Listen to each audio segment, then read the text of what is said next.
આપણા નિજાર ધર્મની વાત છે, બીજ ધર્મ. આજ બીજ છે એટલે એમાં હું તમને થોડુંક બીજની વાત કરું કે આ બીજ ધર્મની સ્થાપના ક્યાંથી થઈ. આ બીજ ધર્મને ધરતી ઉપર ઠેરાવ્યો કોણે?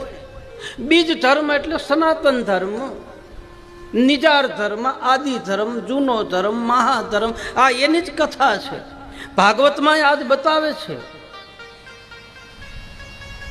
ભાગવતકાર કઈ જુદું નથી બતાવતા, રામાયણ પણ જુદું નથી બતાવતા. આપણી સમજણ શક્તિ જો હોય અને આપણે જો એમાં ઊંડા ઉતરીએ તો રામાયણમાં તે નિજાર પંથની વાત આપી છે, શિવ પુરાણમાં નિજાર પંથની વાત આપી છે, ગીતાજીના 4થા અધ્યાયમાં જ્યોતની કથા આપેલી છે, બીજ ધર્મની વાત.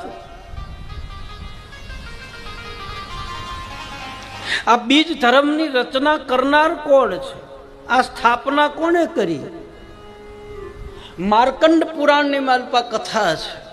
કારણ કે 50 કરોડમાં પાણી હતું એ વખતે એક જ ઋષિ હતા અને એ હતા માર્કુંડ ઋષિ. માર્કંડ પુરાણની માલપા બીજ ધર્મની વાત આપી છે.